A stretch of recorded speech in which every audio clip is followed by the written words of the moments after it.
it good? Is it good? All right. All right. We're good. All right. Tim, can you hear me? Akio, can you hear me? All right. All right. So, yo, everyone at Mobtown Brewing, my name is Joel Edwards. I'm the founder of a company. Let me back up, Hogan. I'm a founder of a company called the Moonlighters Club. Y'all cool with that? Are we good? Baltimore, can I get some feedback? Can I get some eyes? Can y'all look at me and make sure I don't look crazy? Because right now, I feel real crazy right now. Don't make me start yelling in here. Can y'all see me? Can y'all say, hey? Can y'all mind if I talk to y'all for like 4 minutes? 4 minutes quick, promise you. 4 minutes, and I promise you it's gonna be worth your time. My name is Joel Edwards. This is called the Moonlighters Club podcast. The point of this thing that we are doing right now is that 6 people from Baltimore and 1 from Columbia, South Carolina / Richmond, Virginia, they're all entrepreneurs. They're starting businesses. They're gonna get on this stage and they're gonna tell you what it's like to run a business, but they're all employees or were employees at that time. So this whole thing is about trying to make money on the side of your job while you're struggling or maybe not struggling to make money. Y'all understand that? Y'all cool with that? Cool. Does that make sense? A long time ago, I was starting a tech business. You were there. I was starting a tech business and I was pretty sure when I went back to school this shit was gonna blow up. I was gonna make a ton of money. I was gonna raise venture capital. I was never gonna have to work a 9 to 5 in my entire life. And none of that ever happened the way I wanted it to. Waking up at 6 in the morning to get to work 2 hours early to work on this business idea that I had. Because I just knew that someday I was gonna get a big check and I was never ever gonna have to work ever again. None of that ever came true. I've always had to work while doing my dreams on the side, which I'm doing right now. Actually, I'm not doing that right now. I was laid off earlier this year. We'll get into that early. We'll get into that later. But I've always had to self-fund whatever I want to do in my life. Me and my partner Colgan, sitting right there, we're trying to start this and run this. We do videography, tell your friends. We do video projects. We do podcasting. We talk about entrepreneurship and employees. And we have to leave here and go back to work or go out to looking for jobs literally as soon as this is over. But not tonight. I'm gonna get drunk and we're gonna go crazy in Baltimore. I'm gonna be in Fells Point. I'm hitting up all the neighborhoods. But literally Monday, we're going back to work. So that's why we do this. Hopefully that's why the people who are talking do this as well. A long time ago, I met randomly my friend Akio here. I came in town because the Steelers were playing the Ravens and my wife, she was my girlfriend then, bought me tickets to go watch the Steelers. But we won, and he was telling me about Baltimore and the city, and I was just randomly walking around downtown, and we kept in touch ever since then. We used to do showcases in Boston before I moved down to DC, and ever since then, I've always kept in touch with Akio, and I've met every single person here because of that gentleman right there. The purpose of this night is not about me. When it's all said and done, if you want to connect with me, if you want to learn more about what we're doing, we're going to be doing more showcases, specifically in Baltimore. Like, I want this city's energy in my life all the time. So if you want to connect with me, please do. When I'm done talking, which will be soon, I hope that you listen to the people that come up after me to hear their stories, hear what they've gone through, so that you can connect with them personally. Maybe it'll mean something to you, but it's just something to cheer for and to root for. I'm gonna give you a quick example of how this works. All right, this is what it's gonna sound like when people get up here. My name is Joel Edwards. You can say, hey, Joel. Oh, it's like a fucking Amy or something. My name is Joel Edwards. From Boston, I live in DC now. I've been working at various remote startups and companies for a while. I had a daughter last year. Thank you, thank you. After paternity leave, I got back to my job that I was working at the time, found out that everything had changed while I was gone in a way that I had known that I was not gonna be working there in like a month as soon as I got back. So we were doing this. We started planning this again. March, I got laid off. When I got laid off, my wife fired our nanny the next week. Since then, this whole summer has been us Colgan and I trying to make this full time. It has not gone well. It's been a very trying, debt-filled, non-milestone hitting year for me. However, this right now made a lot of it worth it just being able to see people and hear people's stories is going to be good for me. Because when I'm stuck in my own world, you know how men are. We get all broody and shit, and we're either going to wild out, start fighting, or we just get really, really sad and have heart attacks at like 49. So I think this is good therapy for me to be able to share what's been going on with me, but also to hear that there are other people like me out there in the world who have dreams and have hopes and have aspirations. And so that's what this night's going to be about. So if it's all right with you, I want to continue with the show. Is that all right, everyone? All right. Let's do it. Let's do it. The very first person who's going to come up here, I don't know if you remember, I think it was you. You were in DC. It may have, or someone that works with you. You were at a flea market at Eastern Market. I bought one of your notebooks. Went on IG, yeah. Went on IG, yeah, it was me. Yeah. Went on IG after it, and just kept following you. And I've always been a big fan. I've been a big fan of your brand, your workshops, the stuff you do, and just black women holding it down. I'm a big fan of it. So we don't know each other that well. However, that's all I know about you. So I hope to learn more.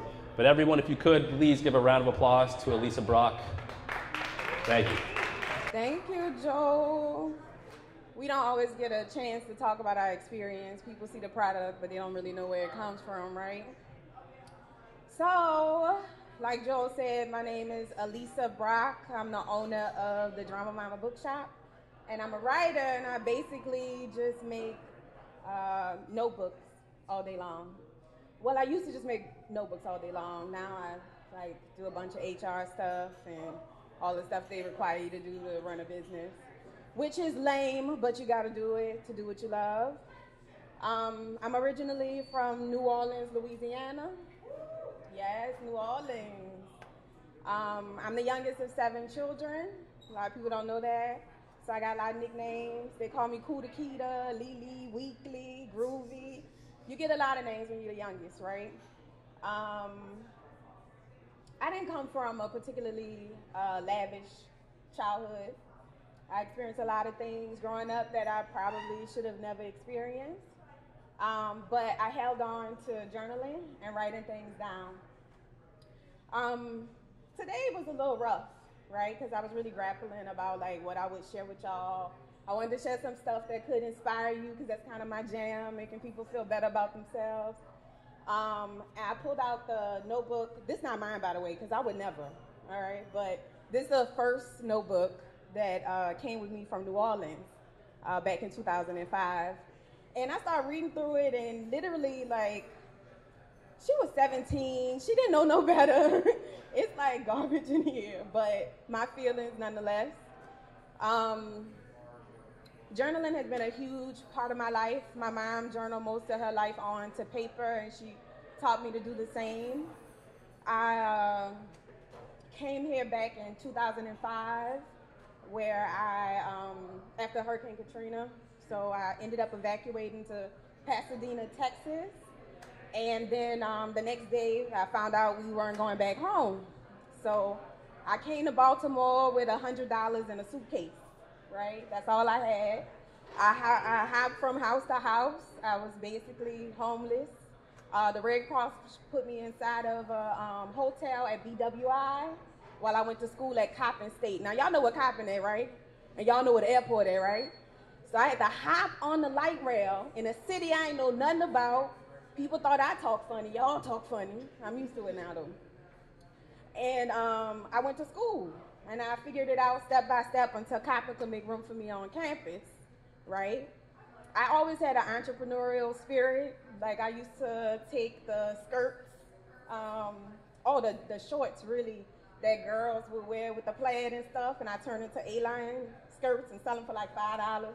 I thought I was balling back then. I was like, I'm $5. I'll do it for $5. It was a big deal. So I had that energy. But I love to write. I also read a lot, and I talk to people a lot. So I'm good at making friends. I can meet people, talk to people anywhere. Back then, I would, at lunchtime, I would go to like every clique in the little, on the playground, and I laugh and crack jokes with everybody. And then when I was done, I would go to the stairwell and read. Like, I loved literature. I love romance novels in particular. Terry McMillan, Eric Jerome Dickey, all the stuff you shouldn't be reading at 15, I was reading it. I wanted to be like the women they wrote about. They were strong. They had autonomy over their own bodies. And I really wanted to be like the writers because they were so good at telling stories and talking about people who looked like me. I had a teacher who saw me reading. I went to Walter L. Cohn. Look it up. You find out what it's like in, the early 2000s. He took me to the side because he saw me reading in a school where people weren't typically reading. And he got me into dramatic interpretations. I did speech and debate. And we would go off to these really lavish high schools. And I had never knew kids could live so lavish my whole life. These kids had Hummers. They had all kinds of stuff I never even saw in person before. And I would go there and I would tear them up, okay, in speech. They had access to books I ain't never heard of, and I would tear them up. That put confidence in me. It made me feel like I could go anywhere and do anything with myself. So I have a real strong regard for educators. The reason I make journals mostly is because I need them to process my thoughts and my feelings. I used to just pour out everything that went wrong in life on the paper. I just jot it all down. I didn't have much of a voice growing up that I could use. I had one, they just ain't like it. But I would write it down. Back in 2012, I know the year because a lot of wild stuff was happening back then. So in 2012, I decided to read all my journals, and you would have thought I never smiled, never cracked a joke, never played around, never fell in love. And so I made a point to myself to not just write the bad, but to write the good, and that I needed balance in what I jotted down. Because if I was gone today or tomorrow, y'all wouldn't know. So I wrote down what I wanted life to look like, and I started manifesting wild shit for myself. I started manifesting good, because I won't say a lot, okay? So I started manifesting a lot of dope stuff for myself. I started affirming myself differently. I started binding books, which is also a little bit of a long story, but I ended up losing a friend. The Tiny Tailor Shop. I don't know if y'all ever heard of it, how long y'all been in Baltimore, but it was ran by this real big woman that wasn't tiny at all. She was tall and wide and mean, but her heart was sweet as gold. She was a sweet, sweet woman. Anywho, after I used to sit on her sofa and listen to her talk to me, she had a big, big, big, big opinion, and I felt real strong next to her. I felt strong next to her because if you could stand next to somebody whose opinion was that big and hold your own, you the shit. And I felt like the shit. And she had wisdom to share, but you had to kind of weed through it. You know how people be like that. So anyway, I went to go check on her, and I found out she had PAGS. And I'm the kind of person that's gonna check on you. What's wrong? You answer the first call, I'm coming to your door, I'm gonna find out if you're good. If I rock with you like that and you let me, I'm gonna do it. So I went to check on her and found out she had PAGS, right? And so I literally just waited downstairs. We did a wellness call, and it kind of jacked me up a little bit. But when she came, I watched her body. I watched her body leave. I watched her body leave the building, and I walked home, and I was really you ever walk and it looked like your destination is further and further, even though you're getting closer and closer? That's probably anxiety, because that's how I felt. So I got home, and I didn't feel oh dang, could y'all hear me this whole time? All right, my bad. Okay, I felt I got home and I had decided that I was gonna bind a book. I bound one, and then one turned into 1 million. I didn't feel like writing. I didn't go straight to the page, so I just made stuff. And I stamped affirmations on the journals about how I wanted to feel. And I started selling them, and people started buying them. My passion for writing has kind of fueled so much of what I do. I write for other people. I write books and biographies for folks who need help developing their stories. When I finally did get the opportunity to write and start writing things down again. I had a stronger perspective. It built me up, got me stronger. And I thought that I could make a difference and like make people feel good too if I just made a couple books. So I've been binding and grinding ever since. I think it looked more lavish online than it really is in person. You know, the internet make everything look like it's just a stairway to heaven or whatever. But it's been rough. It's not easy running a business. But I knew I wanted to do something I love, and I get to do it every day. I get to like make stuff, and a bunch of people in Baltimore got my books now, and in DC, I'm like, what? And they be telling me how they like using it and shit. I be like, what? You know, she was like, I used it for my wedding. My baby was born. I was like, dang, that's powerful. I'm helping you manifest some good stuff, you know, and I'm a part of that. And that's really the thing that keep me going. I'm not that good at celebrating small moments. I'm almost done. I'm not that really good at celebrating, not small moments, but celebrating myself as much as I should. But we're about to open up a kiosk in the airport, y'all. That's a big deal. Look at little old me, $100 in a suitcase. That girl bad. Like, I really did that. You know, I did that by myself, hard and all. I did that. So I've been working on celebrating myself, you know, so I know how far I come. And it feels good. It feels uncomfortable, but I'm getting there. Well, if you fly, you know, you going somewhere, we're going to be in Concourse A. You can see all the light I got in that airport. Got some real shit up there. Yeah, some shit y'all can feel. Tell people about this shit. Write shit down. All right, that's it, y'all. Thank y'all. All right, next person, we're going to keep it rolling along. When I was networking for this event, as you know, I don't live in Baltimore, I live in DC. So I'd either drive up right after work got out or catch the MARC, go to networking events. And I was actually supposed to meet this individual at a networking event that was canceled while I was on the way up here on the MARC. Didn't know till I got to the networking event. And I was calling people, I think I was calling the Keo, like, don't make this a waste of time, bro. Someone hang out with me. No one was answering their phones. And this gentleman was the only other person that showed up for the networking event, and we connected, had a really good conversation. He's got real big things coming up. So everyone, please give a round of applause for a good dude, just met, great guy. Joshua Askew, get on up here, bro. Like Lisa said, shout out to Joel for putting this whole event together. And shout out to Mobtown Brewery, too, for having us. My name is Josh Askew, like Joel just said, born and raised in Baltimore. I went to a small private school in the city called Gilman for all 13 years of school. And then after that, I went to the University of Delaware, where I played football and majored in economics there. And then immediately after that, I went right into the workforce, started working with my mother, actually at an accounting firm. So that's what I do. That's my 9 to 5, just working with her. Working with her, you know, is working with mom is a great thing, but it's challenging at the same time.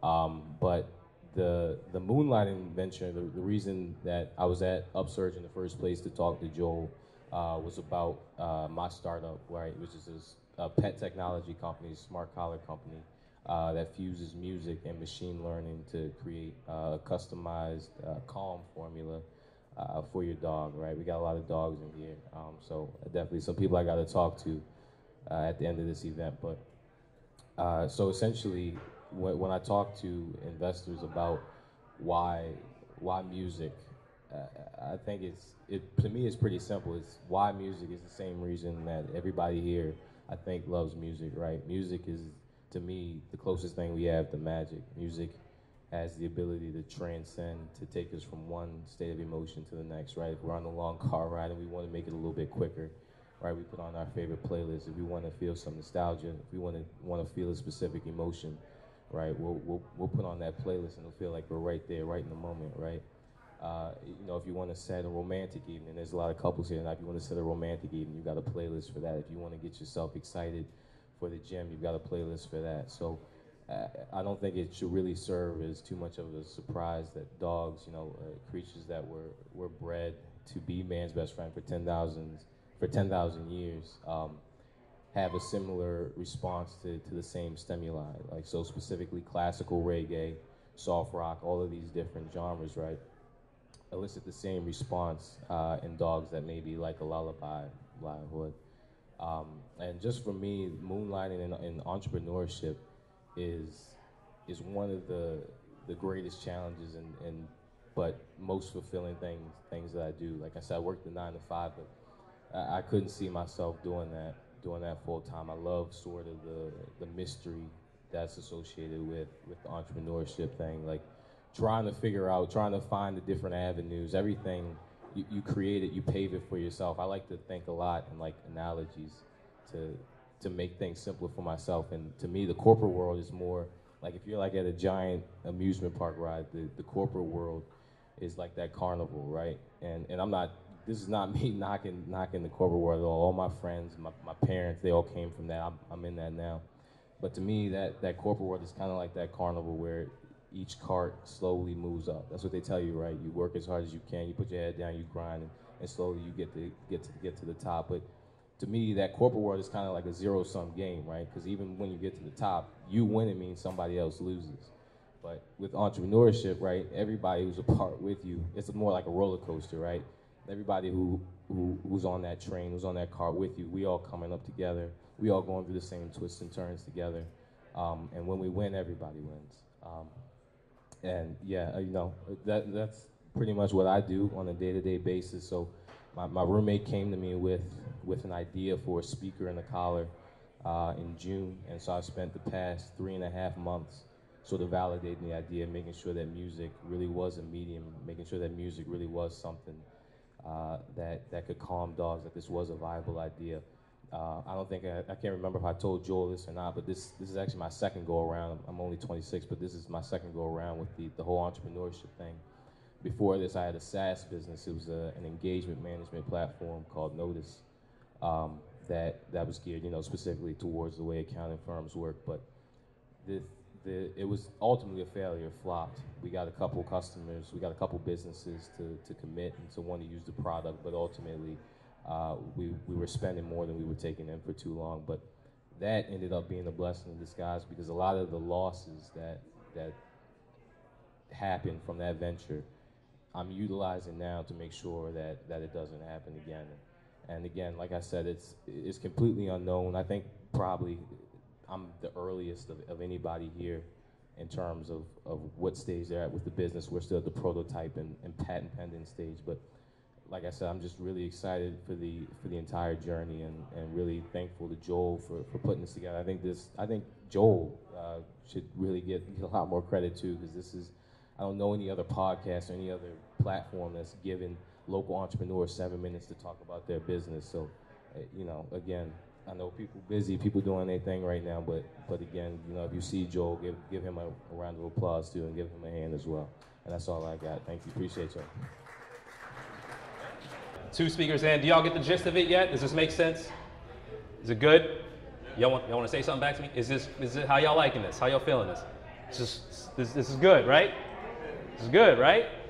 All right, this is Baltimore. This is your city. This is why I'm here. It's not just me walking around. Like, you all are like the most welcoming people I've ever met. No, seriously, like, y'all are nice. Like, y'all may not think you're nice, but y'all are really nice. Like, people don't say hello to you in most of the places I've lived in my life, or share things with you, or share their friends and circles with you, is what you've all done. So thank you for that. I appreciate that.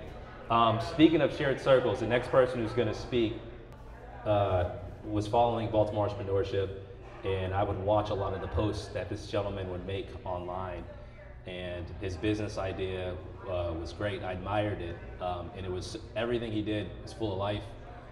It was fun, and I was like, I gotta meet this person at some point. And you had a retail spot opening up on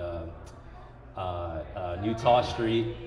Did I pronounce that right? Utah, downtown by the Lexington Market. But I went to your opening and it was great, and I just followed you this whole entire time, your progress, your success, and you're a really positive person, and I just hope more people get to see your story. He's the founder of the Black Genius Art Show. Everyone, please give a round of applause, make some noise for Brian Robinson, who's about to share his story with us. Hey everybody, I'm Brian Robinson, owner of the Black Genius Art Show. My journey is Of course, it started as a kid. That's what we do. We get creative and we do things as kids and we grow into these adults. You either kept doing it or you didn't. But Brian Robinson, born in East Baltimore, the real East Baltimore, 1600 block of Whip Street, Landval and Federal. That's where I'm from. As a kid, the youngest of four, my parents had me really late. So I was always being creative because I had to. You had older brother, older sisters that was going off the military, police department. So I was stuck in the house with these two old parents, and I had to be creative. So I was always being creative, drawing from an early age. A lot of copying of what I saw. So I did a lot of like looking at comic books and trying to draw it the best way I could. Then I got bored with that and really started to tap into the toys I like Legos and things like that, because that kind of toy you're able to like create your own. I got directions to build stuff, but I never liked to go by the direction. I like to keep on doing what I was, what I wanted to do, and build my own narratives. And it's funny that something like that would stick and stay with me as an adult as I got older. So that was me, East Baltimore kid growing up, educated in Baltimore, still in Baltimore. And that's where I found my voice as an artist as well. As I got older, graduated from City High School, City Forever, did that thing, went to community college. And also while I was in community college, I was balancing, what I wanted to do. I always knew I wanted to be an artist. I always knew I wanted to create something where other people can come into an establishment and create and feel comfortable creating.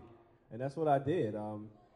After high school, I was in the streets, not selling drugs and shit like that, but I like to play basketball. So after high school, I would go around the city and just do that. That was my hobby. The only hobby I knew besides art was playing basketball. So I did that and through the transition of trying to figure out what I wanted to do with life after high school. I went to community college and studied business marketing. And it was there where I learned, like, you know what? Even as a child, I was always practicing my signature. I was always like trying to I'm gonna sign off on something. I'm gonna try to do something creative and say, this is my signature. So after high school, community college, business marketing, I learned how to market and just come up with ideas and market around the city of Baltimore. I got into filmmaking. I was always in the family, the one with the camera, trying to tell the stories with the cameras and things like that. You know what it's like a Keo, so I was doing that, always documenting stuff, but back then we didn't have editing programs, so I didn't know how to edit the shit. So I just had footage of my aunts and cookouts and all kind of stuff that they never saw. Still to this day, people have not seen the footage on my cameras, bro. But that's how I knew I had an ability to tell the story visually with my hand, drawing pictures, as well as with a camera and telling these stories to my parents. And the things that meant the most to me was like family. And growing up in the church, that was important too, like faith and having faith in God and my beliefs and things like that. So then you got this artist who's like playing with toys, and he gets older, he starts to draw these characters, and he's playing with cameras. All this was mixed into this adult that's now about 20 years old, business marketing. I needed a job. Parents old school, all they knew how to do was like go to work, pay bills, go to work, pay bills.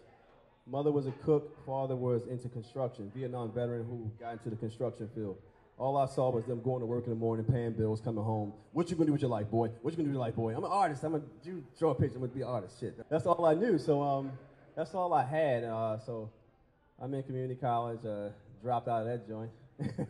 Kept on creating. Start making films. Start writing. I wanted to write scripts and things like that. Always sketching, but never took it to the level I wanted to. High school teacher told me, "You'll be a good painter." I'm like, fuck you, I won't.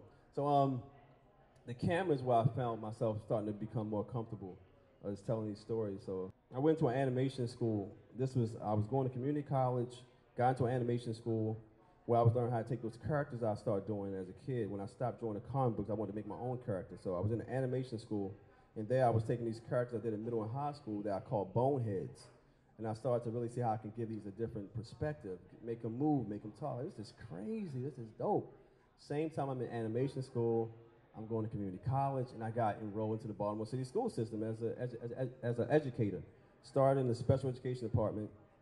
So now I'm doing way too much. I'm in the school system working. I'm going to community college. I'm also going to vocational animation school. And I'm trying to balance filmmaking, animation, and then marketing. So it's like, how do you do all this stuff as this young man in East Baltimore, and then still try to go outside and hoop with my friends, So I'm trying to balance all these different lifestyles. There was a lot. It wasn't until social media really picked up that I was able to really share these stories faster than I thought I could.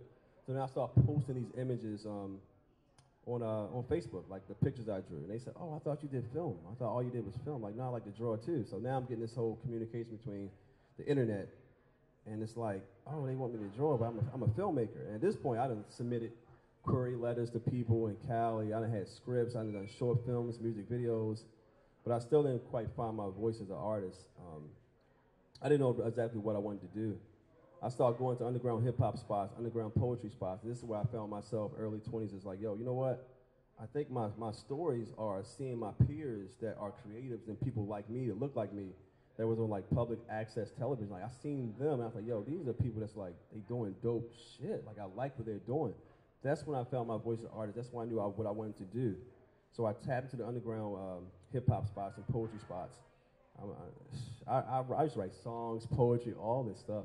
And but I didn't quite know what my voice was. So then I would go to these hip-hop spots and start documenting these artists that I was inspired by to create, whether with the camera or me drawing these pictures of them. And that's when I realized, you know what? I think I'm a filmmaker. You know, I think I'm a filmmaker. So I started submitting films to different places, started getting denied. And when I started getting denied these films and these opportunities, that's when I was like, you know what? Fuck it. I'm just going to work for the school system and do my thing as a school teacher. At this point, my position went from the special education office to when I started working as a resource teacher. So I was teaching technology and things like that. So now I got all this talent, man. I done worked at post office jobs. I done worked at warehouses to the point where I couldn't even get a job at the ice cream factory because he was overqualified to work at the ice cream factory. It was really crazy. So now I'm stuck in the school system. And in the school system, I found times to, create. But it wasn't what I wanted because after being denied so many opportunities from these film companies, I was going to be the next Spike Lee and all these things, I stopped. I stopped creating. I stopped really drawing. I stopped creating. I said, I'm just going to pay bills. I'm going to go to school. I'm going to pay my bills and do what I got to do. So then I got stuck. I got stuck around 2013. And I didn't know what to do. I said, I'm just going to just pay my bills and teach the babies and do what I do. And I started picking up the medium of painting. I got some blank canvases and started to create, but I needed some content. The only content I had were these animated characters I was doing in middle and high school that I called boneheads. I started drawing these things down, and that became my medium. That became my go-to content to create. So with that, I was telling the stories of the people I knew, my friends, my peers, the poetry situations, me writing songs. All these images was like refiltered in my head to come out on these canvases, and I started painting. And I remember my high school teacher said, yo, you should be a painter. And here we go. I'm a grown-ass man now. Here I go. I started painting these characters that I called boneheads, but I needed a better name. So I dug, researched the things I've been through, and said, you know what? All them youth, like growing up, the people that was around me, these MCs, these poets, they were like geniuses to me. At this point, I'm like Marvin Gaye. I'm on the Old Town Motown. Because my parents were old. I like Motown. I like New Age. I had older brothers and sisters. My music preference was all over the place. So I was inspired from people like Marvin Gaye, Keith Haring,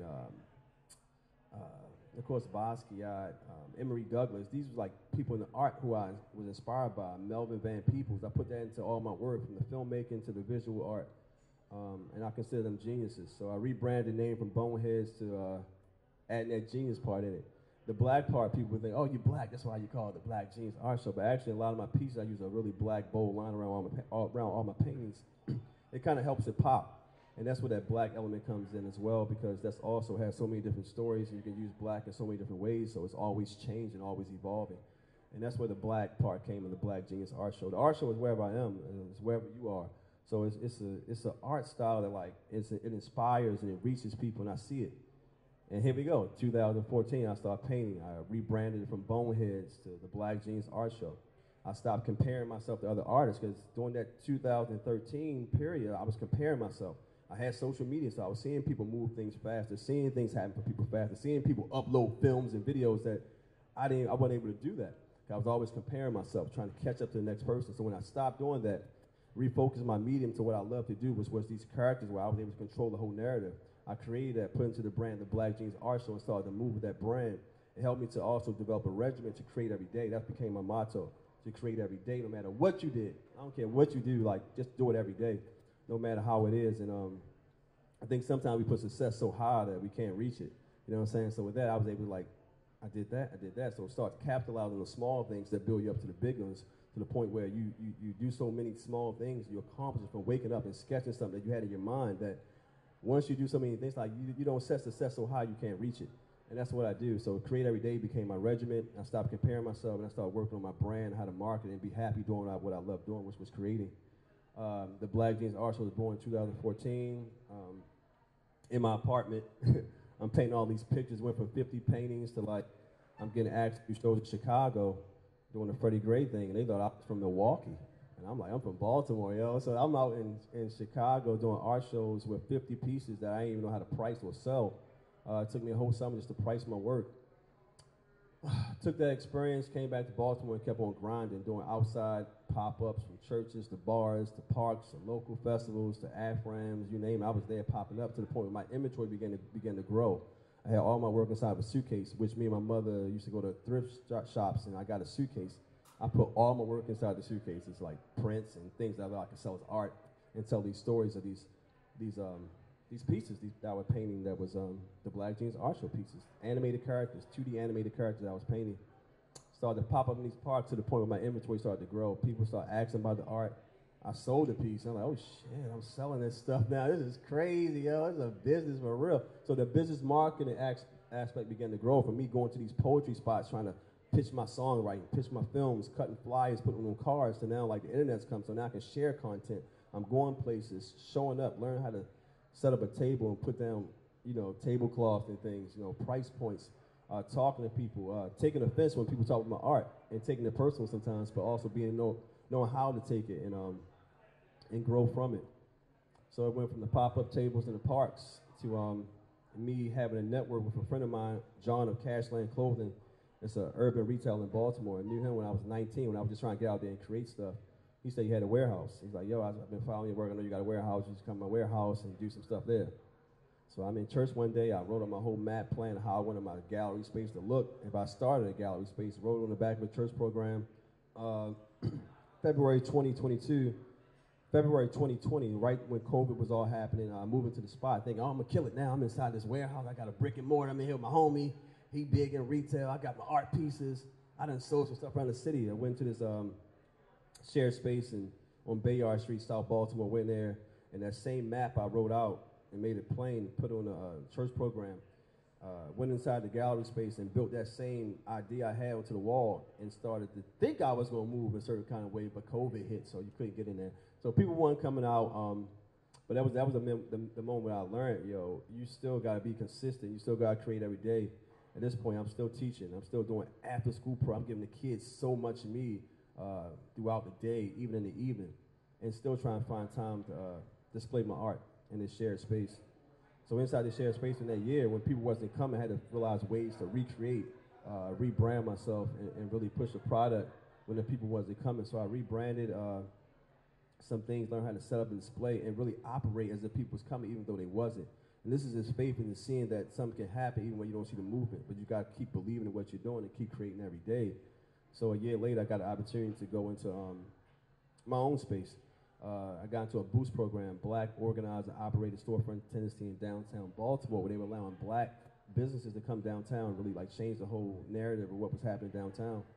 So it was during that period of not having foot traffic or not knowing where the sales would exactly come from, but just still having faith in the brand and what I was doing, and consistency. That in that year where COVID had hit, it was a year where I was able to really, as an artist, focus on my artistry, my finances, and opportunities that was going to come that I wasn't even, even though it could happen. In that year, I was able to get a partnership with Vans shoes, which actually it helped me to believe in my brand because I like wearing Vans, and I never thought I would have a contract with Vans. So I had my homeboys in the shop talking about, yo, all you do is wear Vans. You do the Vans draws. And with that being said, even with that, a week later they called me to do a partnership with them, and that worked out well. And a year later, I opened my own shop where I'm able to create my own narrative and bring in other people, other creatives. And I now own a gallery space in downtown Baltimore where it brings in other creatives. The first show we did was for youth. Had the youth come there called Young Dreamers. They went there and sold all their artwork. Because that hit me a certain kind of way as a young dreamer in Baltimore, growing up in East Baltimore as an 8-year-old kid drawing these pictures. The youngest kid we had in our show was 8 years old. And they go in there and they sold all their works. And that was the first show I did in my gallery space. Then I brought my homies in. They sold work. And we're continuing to do that right now. So right now, that's where I'm at. I operate a gallery space and retail space in downtown Baltimore. I create. I educate the kids still in Baltimore. I'm still doing what I love. I'm still creating every day. And that's the journey of me, I guess. Yeah. Everyone, round of applause for everyone who's already come up here, please. All right, Black Genius Arts Show. I've been there. It's a great time. It's really nice. 106 North Utah Street. 106 North Utah. If you just came in a little prior, my boy Josh spoke a little bit earlier. If you want to connect with him after. We also had Elisa Brock from Drama Mama Bookshop. Remember that, Drama Mama. Everything that you see people talk about here, we're recording. Well, Colgan's recording. I'm just here. But we're going to make sure this goes up online. Everyone here will have a copy just so you can watch this, share with your friends, and enjoy it. So cool. Everyone feeling good? A few more left, halfway through. Thank you all again. Thank you all for coming. Seriously, like you didn't have to be here. Again, like the purpose of this is I want folks who are doing what I'm doing. Not even if you're not a moonlighter, even if you just want someone to talk to, you know what I mean? That's not about work or business. You're trying to connect with folks. We're trying to build a community where you can do that. So no matter who you are, where you come from, what you do, how much money you make, we just hope this is a space where you can learn something and just kick it. So does it seem like that so far?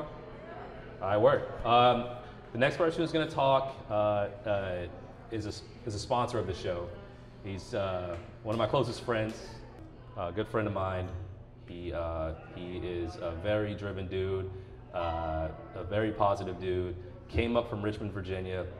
He's a smart brother you should connect with. Knows his stuff, knows his tech, knows football, knows food very well. Everyone give it up, my boy Rashad Sanders from Drip Fix. Thank you. So, I did drive up here from Richmond, Virginia, but I'm originally from Columbia, South Carolina, born and raised. And for me, much similar to y'all, I don't got old parents. My parents are actually younger when they had me, but I got parents with an old soul. So that meant I got 4 brothers, and my mom wasn't spending a lot of money on shoes, clothes, none of that.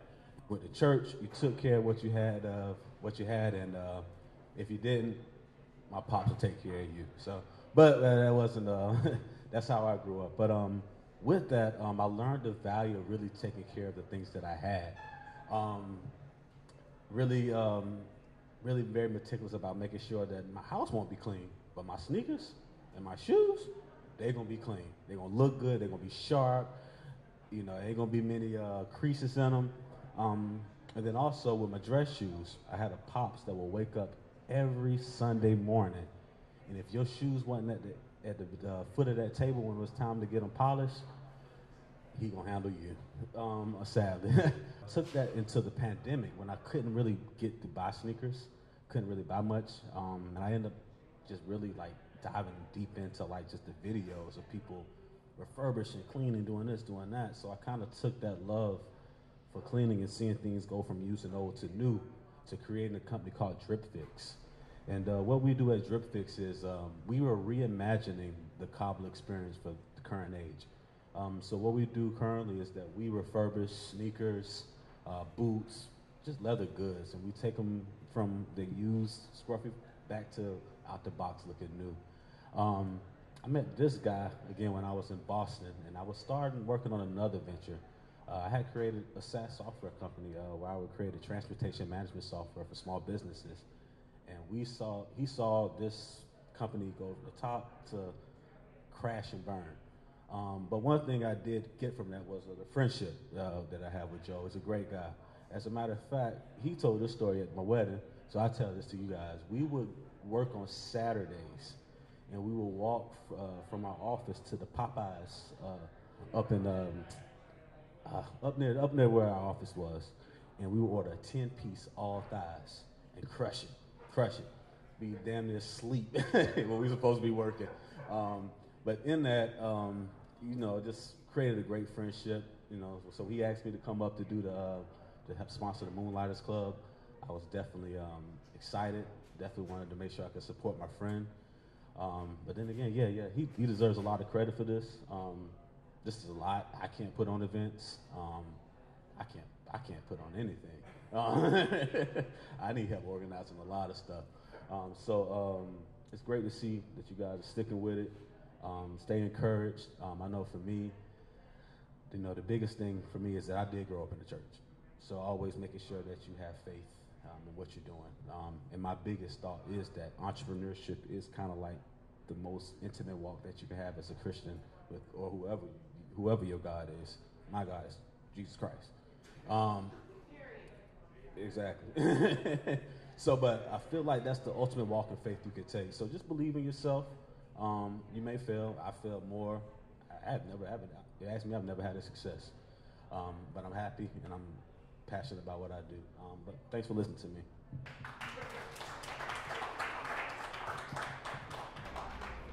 Thank you, Rashad. Drip Fix, everyone, jot that down. Rashad is based in Richmond, Virginia, starting the business all by himself. So literally doing all the operations, branding. He's made his own commercials, videos, monitors the cleanings, the fixings of the sneakers, all of that. I know he's also making content related to that too. So for those folks looking to connect with someone in another area for content purposes, for sneaker purposes, you need shoes, any of that, Drip Fix, Rashad Sanders, please make sure you reach out to him before the show. I forgot who's supposed to go next, so I got to look it up right now. But thank you so much for coming here, Rashad. Drip Fix for those. And we'll make sure before we leave tonight, we get all the socials connected. Thank you. The next person, the painting events that you put on, I started following those. But you also have a page, which you'll talk to on your own, called the Mini Hip Hop Museum, that I love because I love arguing a lot. And I love arguing about hip hop a lot. Like, I love just yelling at people, telling them who I care about, not giving a damn who they care about, and exerting my opinions. Your posts every morning, I'm sharing them with my boys. Like, my friends actually were sharing your posts, not aware that you were here. And Blind Leap of Faith, I just reached out prior to this showcase, asked if you want to be a part of it, and you were nice enough to say yes, and that actually meant a lot to me. So I hope this person gets up there and they're able to share their story with you all. Please take the time to listen. Everybody give it up, please. Millie Vanderwood. Thank you. I hate public speaking, but y'all can follow the Mini Hip Hop Museum and the Gallery About Nothing. Pull out your phone, do that. Thank you for having me. So, growing up, I wanted to be a rapper. Well, wrestler first, and then a rapper. My mother in the back, she would find a lot of my raps and stuff from when I was little, and why is he cussing so much and writing these bitches and hoes and all of this stuff in his notebooks and while he's at school. But so I rapped from the age of 12 up until maybe my mid-20s, and then I started managing artists because I don't like talking. I don't like being the center of attention. I don't like being on stage. I have asthma, and I don't like, I don't want to be the the center of attention. I don't like talking and stuff. So like stuff like this, like I would decline, but I don't like telling people no a lot. So, but yeah, so I started managing artists after I stopped rapping, and I would get these artists to open up for bigger names like Seven Streeter, Tinashe, and stuff like that. So I still dibble and dabble in that, but I decided to open an art gallery randomly. I do not draw or paint. I had maybe 4 or 5 business partners, and we were just looking for office space in downtown. So we found office space, and it was just for like meetings and creative space and stuff like that. The goal wasn't to open an art gallery. So that was 2015, and one of my business partners, he was a visual artist, and he had art on the wall, and I was like, oh, this could be an art gallery. So within 3 months, that's what I turned it into. This was December 2015. So we started doing that. The Baltimore Sun wrote a story on us, and a lot of people just were fucking with the idea, and it just was like, I was working at Mercedes-Benz at the time, so in between, from the age of 12 up until mid-20s, I had about 30 different jobs. Checkers, all kind of stuff. 30 different jobs. I hate working for people. So the art gallery was blowing up, and by the spring of 2016, I quit Mercedes because it was too much. I was taking cars from Mercedes and going and going to the art gallery to show people around, like on my break, or like, cause I was a porter at Mercedes-Benz, so I got access to the cars. I gotta pick up customers. I gotta drop cars off and stuff like that. So in between, all right, drop a customer off. Oh, somebody just hit me. They want to see the gallery, so let me do that and then go back to the dealership. But I had to figure out how to make the gallery make money. I don't draw. I don't paint. I've never sold art. I didn't go to school for art or none of that. But also, rewind. So when we first had our first exhibit, Ray was one of the artists, and it was an exhibit for black men, and he was one of the artists. He was one of the first artists to have his art displayed there. Jasmine also has had art in the. She's coming up after me, but Jasmine has also had artwork in the gallery as well. But but I had to figure out how to make the art gallery make money. Like, I'd never done this, so it was just like sipping paints were a popular thing at the time. So it was just like, all right, started doing sipping paints to pay the bills and stuff like that. But so rewind, quit my job at Mercedes-Benz. I called my mother just to get her approval. Like, should I do this? Should I take this leap of faith? So I did that, and sleeping in a car, sleeping on the floor, sleeping in the chairs, just like because I'm just trying to adapt to not having a job and, you know, like make it work. I can't just quit and have the gallery and then, you know, like also afford an apartment and stuff like that. So yeah, sleeping in the car, sleeping on the floor at the gallery, sleeping in chairs. And yeah, so we started doing the sipping paints, and they were like picking up, people fucking with that because we added a twist to it, like come sipping paint cartoons, mommy and me paint class, just different themes to go with the sipping paints. Then we started doing stripping paints. That was 2016. I've been full-time since then, just maintaining like off of art, and I do not draw or paint, so like it's just just helping artists. Like, thank you. So 2017. So the first building we were in was like a 3-story building, and I'm barely paying the rent. So I had somebody on the first floor, but they got evicted. So I'm trying to figure out the art gallery is upstairs. It's on the second and third floor. So on the first floor it's empty.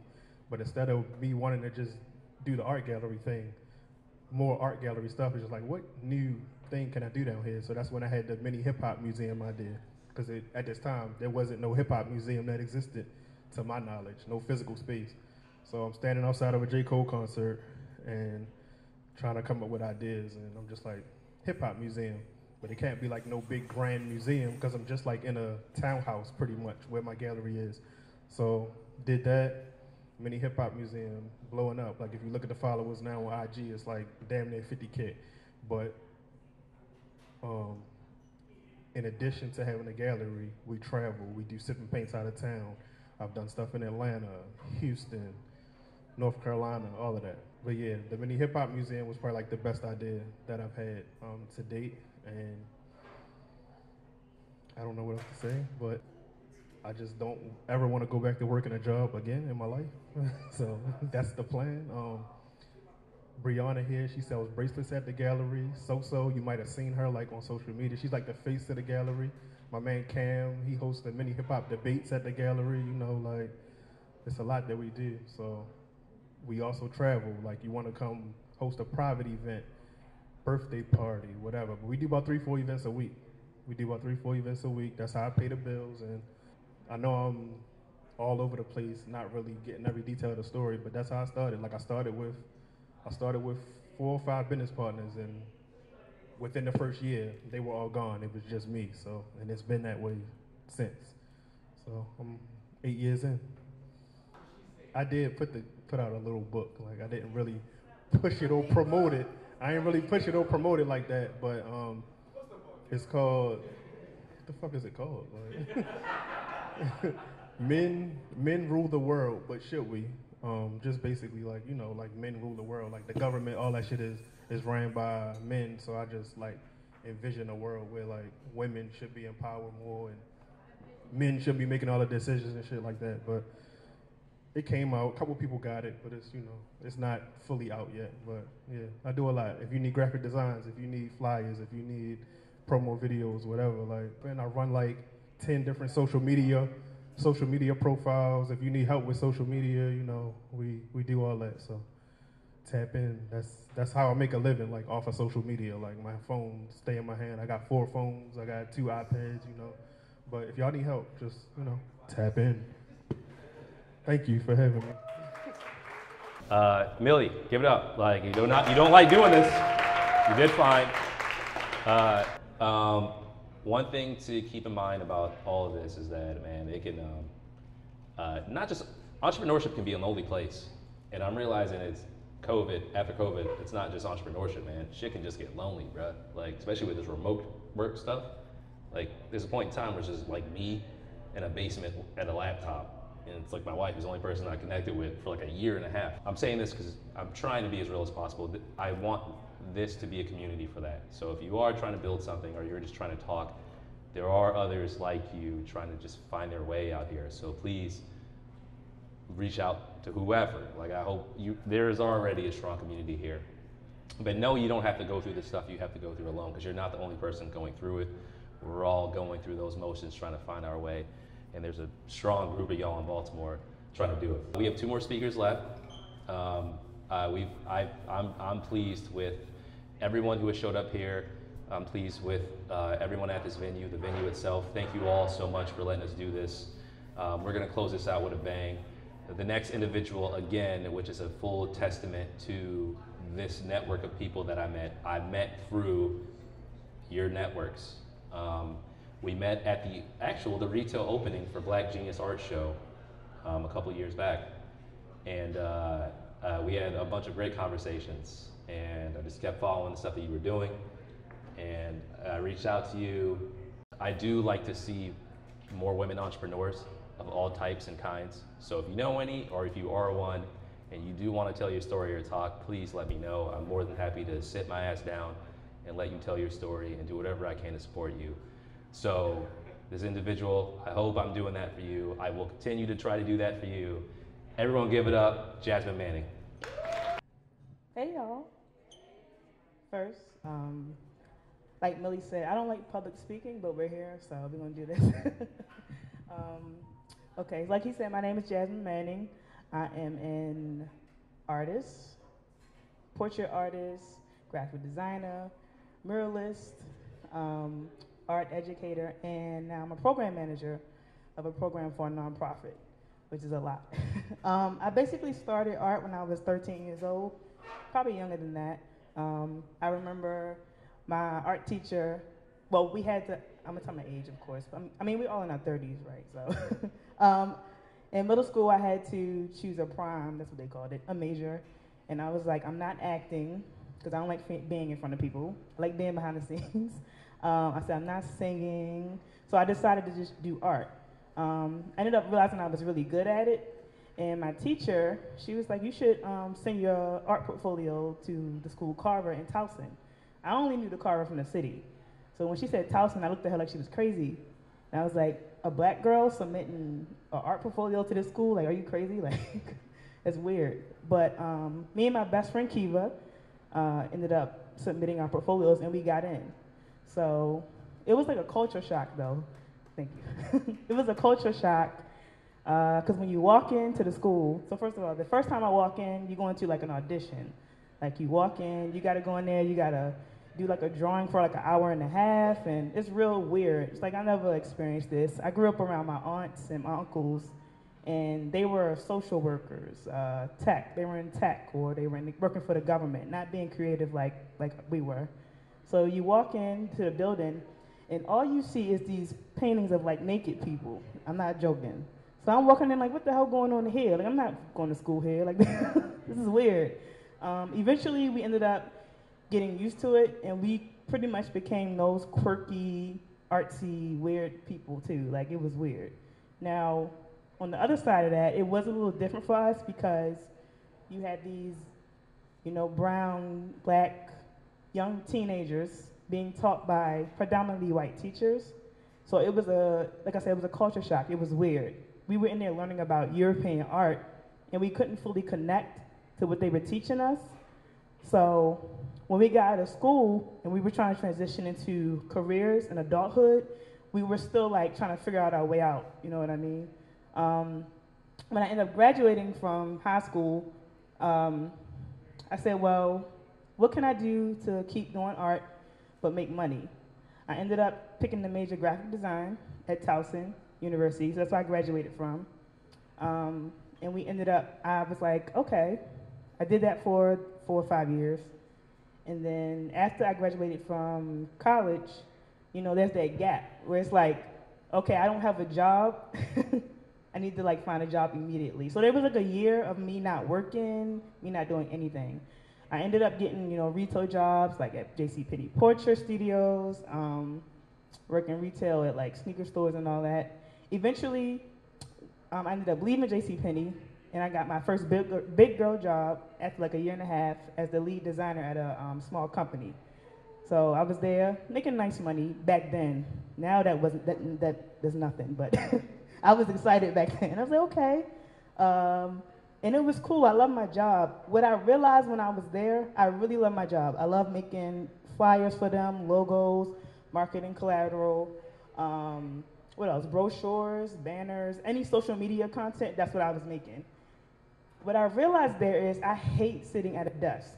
I was at that desk from like 9, well, first it was 10 to 6. Then they switched their hours to 9 to 5, and I was like, y'all are tripping, okay? Definitely tripping.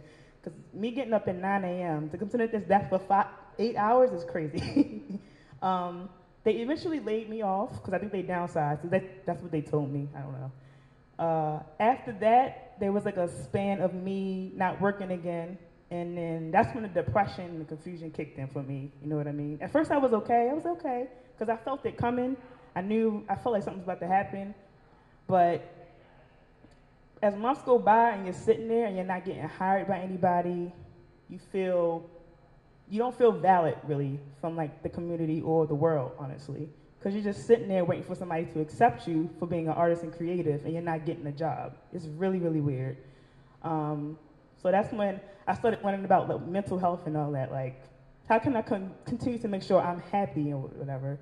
So I started painting again, because I had stopped painting when I got into college. So I started painting again, drawing, and that's when I ended up realizing I had to get out here and network. Once again, me talking, getting in people's faces, I was like, I like to be in the background. But through that, I met people like Millie. I was always doing shows with Millie at the gallery. I met Akio, I met Brian, and I met a whole Baltimore arts community that I am so appreciative now, and I genuinely love them. We support each other so much. I feel like we've been in a renaissance for a very long time. Like, we're really out here. Like, I appreciate all of us. Because I feel like when I was younger, like when I was at Carver, I was like, I don't remember these types of events, and we didn't have this when we were younger, you know what I mean? So after that, I ended up, I'm trying to remember what happened after that. Oh. I ended up getting into teaching, too. So in that time span, so like 2011, 2013, well, 2011 was when I was still in college, but 2013 and on, I started doing arts education. So the teacher who referred me to Carver, she ended up giving me my first teaching job during the summer. So and we're still in contact. Miss Jurgensen, she comes to Brian's shows a lot too, and she supports me. She gave me my first teaching job, and I've been teaching on and off ever since. So what I learned during that time span is my job as an educator and as a black woman is to make sure I provide resources for these young black boys and girls who didn't see themselves growing up in education in general, really. So we try to take them to shows like Brian, my students. So I work for Rise Art Center of Baltimore, and we teach kids who are neurodiverse and have autism. And we provide programming for them from ages 14 to 24. And we teach them how to draw, of course, graphic design, filmmaking. We have a great team right now. I'm so appreciative of them. And one of the first big shows they did was with Brian at his gallery, and they sold mostly all of their work there. So I was so proud of them. They get on my nerves sometimes, but they're great.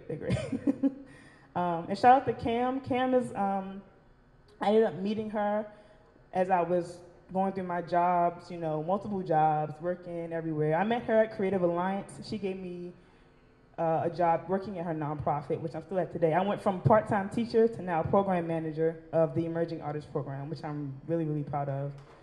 Thank you.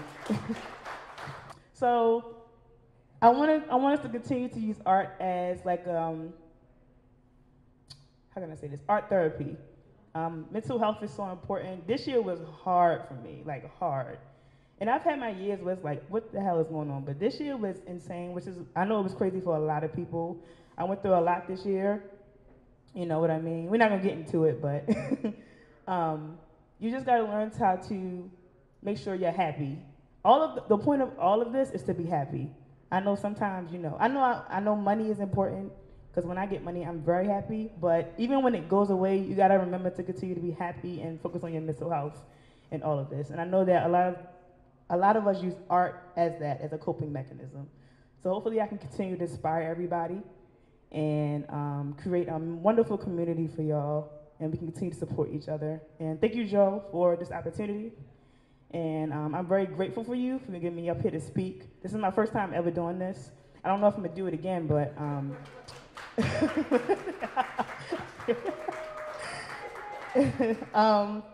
I appreciate all y'all. I want to say thank you to all my friends and family who always come out and support. Y'all, I love y'all dearly. I really, really do.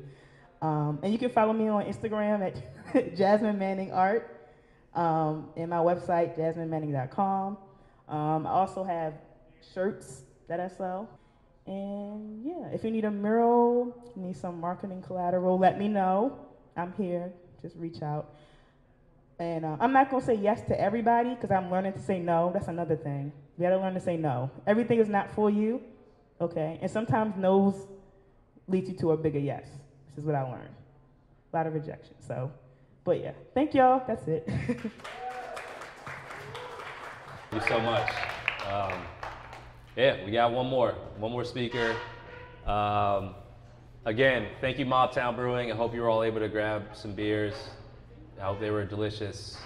Thank you for letting us do this event. It's our first one we've done in this city. And from what you could see, I do believe that this city is in a renaissance. There's a lot of creative stuff that I see here that I just don't see in other places. And I live an hour away. So I think it's really cool. And I also think it's a really cool time to be in Baltimore right now. There's a lot going on. So we're gonna close the show out. One more speaker. You have been name dropped a lot of times tonight. This gentleman is the reason why I know anything about this city. We've been friends for 5 years now. We've been, just keeping in touch as we try to figure out who we are and what we're trying to do in this world. Very admirable dude I'm about to bring up. I feel like I've yet to meet one person who just does not like you. Like everyone, like everyone likes you. But to everyone, the reason why I found out about your awesome city, and everyone. Before that, can we get a round of applause for everyone who talked? Drama Mama, Jasmine, Brian, Black Genius Art Show, Rashad, Dripfix, Josh, Colgan, everyone. Seriously, y'all held it down. This last individual, you don't even need an introduction, bro. I'm gonna let you get up here and tell your story. You're good every time. Everybody give it up for Akio Evans. Hey everybody, how y'all doing? First of all, thank you for staying here to hear me talk. All right, so let me stop. But I'm not going to read verbatim all this. I'm just bringing this as a prop, as an example, because what everybody said before they got on here was, like Millie, he was just like, yo, I just wrote stuff down. Brian was like, hey man, I was just drafting stuff in my comic book. So I just got this as a prop, and it's going to come full circle in a minute, but camera. So anyway, but this right here is a journal that I wrote down in 2023, January 2023. And that's what everybody said, that this year was a tough year. Now, I'm just in my first season of becoming a full-time artist about a year ago, right? When I was at the opening at Millie's art exhibition, and even then, when I was so close to it, seeing all these artists that I was knowing, I didn't know what I was doing as an artist. I didn't even think of it as a thing, right? So I grew up in East Baltimore, Federal and Bond to be exact, 1600 block of Bond Street. And I'm not going to say the why sob stories of what happened, but I'm going to just say, like, yeah, it was crazy in that area. You get what I'm saying? Playing hide and go seek, you get interrupted, you got to lay on the ground so a bullet won't be inside you. My mother always just said when we was like 9 to 10 years old, she'd be like, a bullet has no name on it. So, hey, I don't care what you do. Like, if it's the ground, you can wash your face. Just make sure you're on that ground when the bullets start flying. You get what I'm saying? So, Timberland. right? I just recently did a workshop with Timberland. But my twin sister and I, we grew up not having. So we would make something, you know, the saying, make nothing and make it into something. So back in the day, like, you know, Timberlands was a big thing. And sometimes, right, you know, I was a kid that didn't mind having anything. I just seen a fresh pair of sneakers, and I just cared that, I was like, I don't care if it's a name brand or not. So I had a pair of Thinsulates. How many of y'all know what Thinsulates is? Don't raise your hand. I mean, if you, okay, you don't know, right? But Thinsulates was some fake butters, right? My twin sisters, it was like a big thing that was going on where we would draw on Timberlands, because like everybody was like, no, I got you gotta know that I had a pair of Timberlands on. So they would take like a pen and actually, like, you know, cover the Timberland sign. But I remember I was on the corner of Federal and Bond, and this guy, he was a drug dealer. He was like, hey, yo, got on them Timbs right there. Yo, son, you got on Timbs? I was like, yeah, I put the pants leg up, and I heard him and got out of there because I didn't want him to know that they were some Thinsulates, right? But, you know, pretty much creating things was always a thing. My mother always instilled imagination in us. Like comic books, I was always driven to actually read comic books. Didn't actually, like, had the desire to read, you know what I mean? Because my mother grew up in a single-parent home, so she said, okay, the best thing that I can actually teach my son is something that he likes. Because obviously he's not going to want to learn anything, so I got to give him these comic books. And my mother, she was a big fan of comic books, so I would kind of like flip through the pages and act like I read them just to get another comic book. And she's like, okay, so what happened in page 36? I was like, I don't know. She's like, okay, well, I'm going to take all these comic books away from you, and you need to read that one, you know? So what was funny is that when she was, like, she would have dreams, and she would, like, manifest things, and I always look at that thing as, like, something that I'm like, man, whatever, man, you know? But as I got older, right, in the process of creating, because people forget, and I always say this, people forget, but paper remembers. You get what I'm saying? So you might have not necessarily remembered anything that you wrote down or anything that Brian wrote down, but the thing of it is that it activates something that's a superpower. And I can sit here and share with you all the things that I've created as, you know, Marvel contacted me to do rap gifts. You get what I'm saying? I didn't wear any of my shoes today because I wanted you to see me. And Joe was the very first one who flew me out. Now, not to flow you out that you know about, but he flew me out to come to Boston to speak. And just like you, Jasmine, it was like, yo, my first time, like, yo, got me coming out here to Boston. Okay, I'm gonna just come out here for the trip, just to see Boston, just to see what it is. But I was like, wow, you know what I mean? Just like the exposure. Sometimes we need the exposure in order to feel comfortable. I'm gonna tell you something, man. When I was up there speaking, I was scared as I don't know what. I was just rambling, doing X, Y, Z, and as I continue to get through it, right? Now, within a week from now, Comcast, they contact me to speak. They paying me, I'm not gonna tell you what they're paying me, but they're basically paying me to speak. Me working my job at Hopkins, I worked there for 12 years. And I started being burnt out, like how Millie said.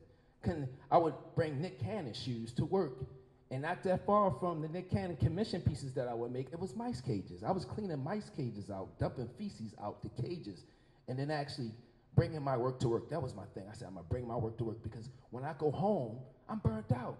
And then when COVID happened, oh, they were slick. They said, you know what, instead of 8 hours, you're gonna work 12 hours.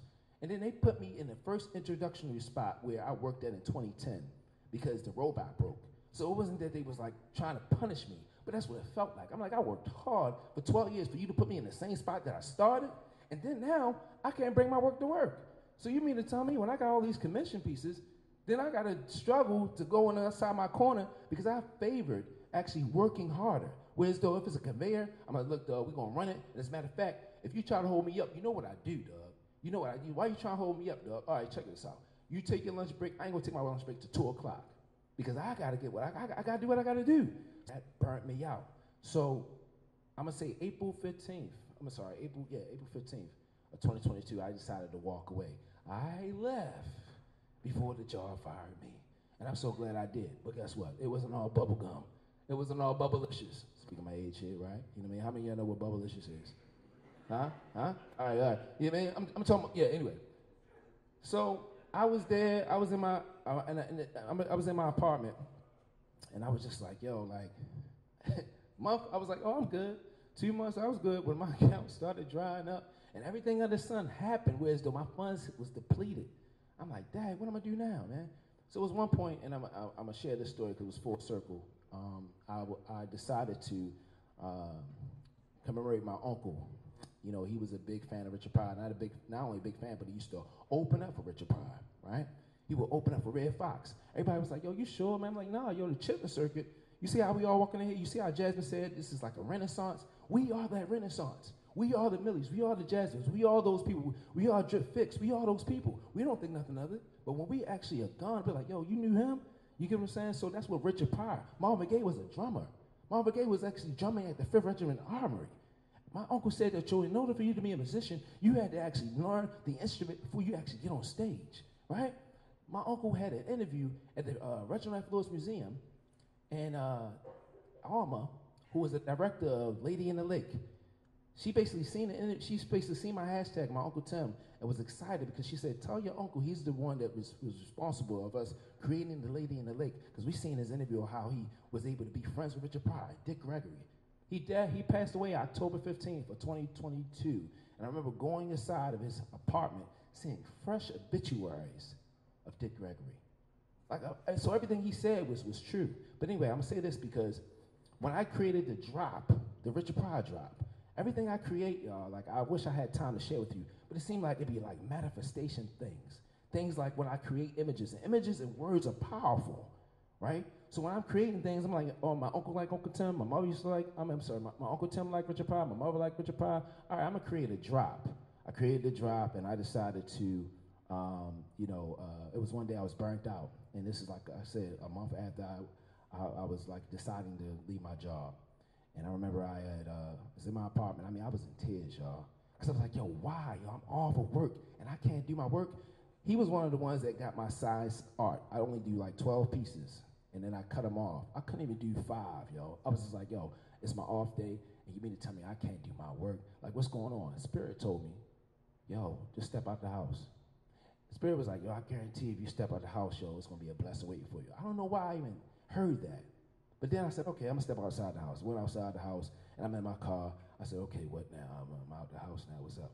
And keep in mind, it was still pandemic. So I wore, how many of y'all, you know I'm real, right? I wore the same thing 4 days in a row. I wore that Richard Pryor shirt because I wanted somebody to take a picture of me because, you know, we wasn't seeing nobody. So I said, I'm determined to actually walk around this, because my idea was to take a picture with the Richard Pryor shirt.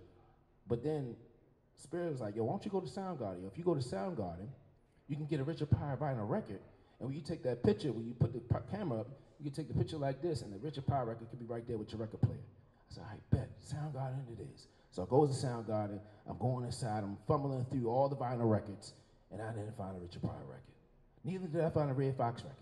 Goes to the self-checkout, and I said, well, at least I got this other commission to do for these vans, right? I said, let me at least get this Old Bay bandana so I can wrap it up. And when the girl who had commissioned me to do the pair, she's in the service, and she said she couldn't come back home for 4th of July, but she would love to actually get a piece. So I said, I'm gonna get this as a wrap, so she's gonna love it because she misses back home.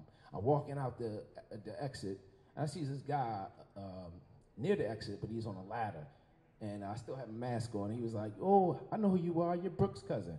I said, how you know who I am? I still got a mask on, man. He said, the clothes, that's your style, that's your aesthetic, I know it's you. He said, can we go outside and talk? I said, all right, bet. We decided to talk, and make a long story short, he said, hey man, yeah man, you do this full time? I said, no, I don't do this full time, dog. I work 12-hour shifts, and I come home. I said, but the reason why I'm here because I was burnt out. So Spirit told me to come in. I ain't tell him that. I was like, but something told me to come here, and he said he was the owner.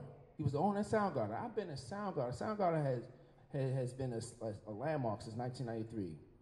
And I've been to Soundgarden many a times, and I got so many magical stories around that as well, like the other incidences, but we're gonna keep it here. What if I didn't decide to go outside the house? I'm gonna just hold on to that for a minute. Because that conversation had led me to having 3 shirts at Soundgarden, right? In 2022, right, he was just like, yo, can we just 2021, he was like, can we create 3 shirts? One was a diamond shirt that HBO Max had contacted me to do rap gifts. The second one was a heart, Come Des Be More. Come Des Cassons is like the heart, right? I put like the Maryland flag in it, and the last but not least was a Charlie Baltimore one.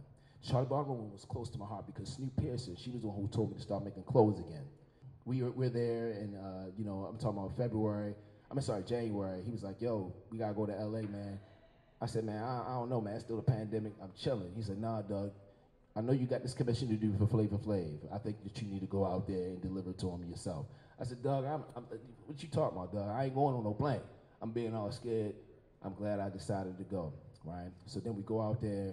This is like a big meme, a big viral thing that was going on about ask a person from Baltimore how to say February 22, 2022. And I'm out there, right? We out there chilling, and I'm out there. I'm like, all right, man, we here. And he said, we're gonna go to Comedy Store. We're gonna go to Comedy Store, Keo, because I want you to just really relax. This is your moment to relax. I said, all right, whatever, man.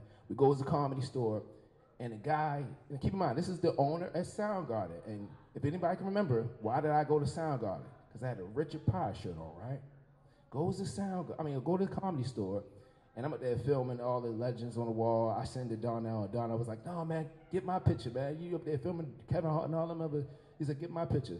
Sits down there with Brian, and we're sitting there, and the guy says, hey, guys, before I bring the third act on, I got to let you guys know that Richard Pryor stood on this stage about 40 years ago on this date, and he said he had the whole roof on fire. Not to say that he got caught on fire, something like that he put in his act.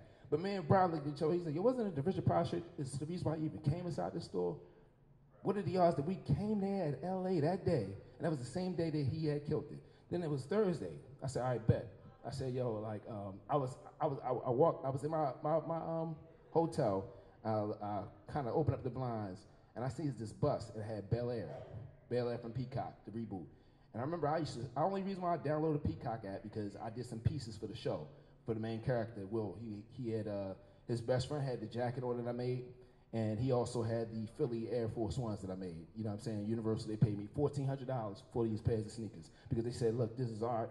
They're gonna wear them, and then when they wear them, we're gonna have them on display and auction them off. So anyway, I'm stalking the Peacock app so I can post it on my Instagram content, right? I said, let me just, get this. And then I didn't have to go through the actual clip. All I had to do was actually scroll through the app, and the jacket, the P, was right there. I said, whoa. I said, yo, Brian, we got to take a picture in front of the poster or something, dog, because my stuff is going to be displayed on the show today. He was like, all right, but yo, we got a meeting in Bel Air today? I said, dog, what you talking about? He said, we got a meeting in Bel Air today. We're going to meet John from The Doors. I want you to tell John one of your stories. So anyway, I meet John, and we talk, and I had to go to my third meeting, and it was with Ronaldo Green. Ronaldo Green, he's the guy who directed We Own the City. He also directed King Richard, who stars Will Smith. So I'm out there, and I said, all right, I got to leave, guys. I'm trying to get an Uber out there, and the Ubers was actually passing by, and they kept on canceling. Like, why they keep canceling? They said, well, because when the Ubers go up the hill in Bel Air, if they turn around, they can fall off a cliff. I said, oh, dang. So then Ronaldo FaceTimes me. He's like, look, Doug, man, yo, I'm in the hot seat, like how Joel said. He in the hot seat. He said, look, man, my wife's B-Day is tomorrow, Doug. I've been waiting for you for this coffee shop for about 2 hours. Let's just FaceTime, man. I got to talk to you. I got to let you know something. I said, all right, what's that? He said, hey, man, he said, Will Smith, I think he's going to get an Oscar, right, next month. So I know you still work at Hopkins. I'm not saying you can come out here. I'm not saying if you want to, but I will come out here just to deliver the shoes to him. But if you want to, it's up to you. But, you know what I mean, I will come back out here. I said, no, dog, I'm coming back out here. I said, but you know what's crazy? I said, well, he said, what's crazy? I said, just today, I discovered that my pieces are actually being displayed on the Bel Air show. Just yesterday, I said I was there in the Richard Pryor synchronicities. I said, so you mean to tell me you're calling me back because when he paid me $2,000 for his pieces, because he didn't want to leave Baltimore without an art piece. And people kept on emphasizing that, Millie. It was like, yo, you're creating art. You're not making customs. You're making art. When people actually put your stuff up, I didn't know that in 2015, Doug. I was only doing that for about a year and just actually creating things. I didn't know that I was making art. But anyway, he was like, yeah, man, so I want you to come back out here. I'm going to commission you to make a pair for Will, and, let's get in there. I said, yo, the same day that my stuff is being displayed on Bel Air, you're telling me that I'm about to do something for Will, who also was, the reason was for Bel Air. So I'm like, yo, I said, what is this, man? He said, it's alignment. When I'm doing what I'm doing, I'm honoring my uncle. I'm honoring the stories. I don't just make stuff for clout. I don't just see something online and I just try to copy it. My uncle, my mother, they put these things in front of me, and all I did was just want to honor them because I don't want to forget. I don't want to forget. People forget, but paper remembers. But this paper that can be written on your heart, they're written on my heart. what I want to say is that, because now with the Timberland thing, and them actually giving me and my sister, we was able to collaborate to give kids 30 sneakers, right? 30 shoes. To not only just, hey, here's 30 shoes and here's this workshop, but then they get a chance to see at their age that it's possible. Like when the Jasmine said, like, we didn't see this when we was coming up. You know what I'm saying? We didn't see this. You know what I mean? What happened with me, this was rough year for everybody. What happened with me early in this year, I was in like in a shed, y'all. I was in a shed, right? Shed, yo, like, damn man, like a shed. Still trying to figure it out. Because you know why? I let go of my comfort zone. I'm so transparent, yo. I can go on and on about sharing with you. I don't mean to pick the phone. People saying all the big production companies I've been able to work with, but they don't know that that's the first. Who can I rub shoulders with? Who can I say, hey man, HBO Max or Showtime? These people will hit me up. How much do you think I should charge? Or when it dries, you get what I'm saying, when it's coming. So things are happening for me now. I'm excited for it. This is miracle territory. I always say that too, because I could not have been here July. There's 5 people that had attacked me, you know what I'm saying? 2 guns aimed at me. That's why I got this right here. You get what I'm saying? But I said, hey, I can't get mad at those kids that did that. They were teenagers, 5 of them.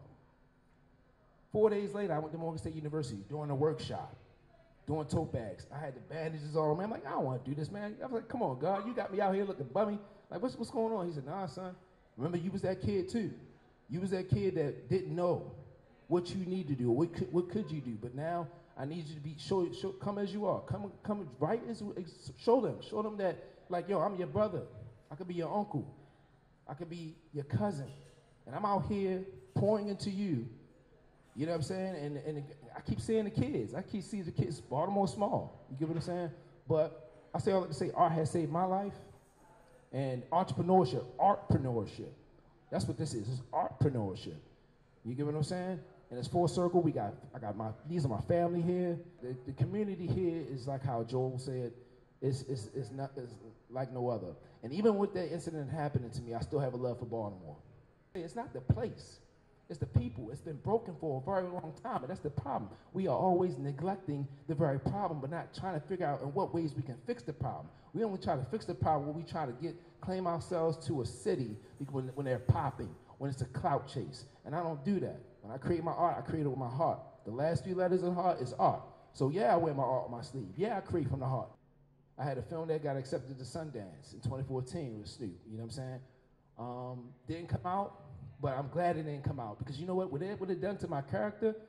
I wouldn't have been able to meet Brian. We work for the same company called Creative Development Studios. Those kids wouldn't have been able to touch or feel or see me. Jasmine just said, yo, we didn't see that when we was coming up. It's still, even though we're prominent, even though we are what we are, it's still a big mass of people that still don't know what's going on in Baltimore. But you got an individual like Joel coming here, he sees the value in the city, he sees the value in the gyms, and it's raw. What I want y'all to know, when y'all walk away from this, is that when you wake up, your mind is easily impressed. When you're trying to fall asleep, your mind is easily impressed. So when I had woke up, I was doing 12 a.m. to 8 a.m. shifts, and I was looking at this Jif peanut butter ad from Ludacris. I was like, yo, this is crazy. I said, yo, as a filmmaker, I was just studying. I was like, yo, Dak, how do they do that? He's eating the peanut butter, and his braids is unraveling. Yo, that's dope. To the point where I almost missed my time to clock into the spot. I said, oh, snap, I got to hurry and get out of here. So then I leave to go to the job, work the shift, and then 2 days later, I seen this, I was like, yo, how funny, I ran out of peanut butter. So let me go to Harris Teeter, which is not that far from here. Let me go to Harris Teeter so that way I can get some peanut butter. And then as I'm walking inside the peanut butter aisle, I'm laughing to myself. I said, wow, I guess I'm about to be on my Ludacris. That's what I said to myself. I guess I'm about to be on my Ludacris. So then I guess home, I didn't go to sleep immediately. I worked a whole 8-hour shift, didn't go to sleep, and then I was editing this video. Shoe City is a shoe company that had just, went out of business. And my friend was like, yo, you know how you are, yo, when you put something out there in the universe, if you don't bite on it, somebody's gonna do it. So I would do it. I said, man, I said, let me stay up and edit this video. So I'm staying up. You know how you look at your phone, you halfway asleep. I'm editing this video, halfway falling asleep. Finally published it online. I said, okay, well, before I fall asleep, because when you work 12 a.m. to 8 a.m. shifts, it seems like you're the only one that's like, so when you wake up, the world is already done. Like 5 o'clock, 6 o'clock. So I said, let me answer my email. So 12:17, remember the time. People say, yo, you be knowing dates.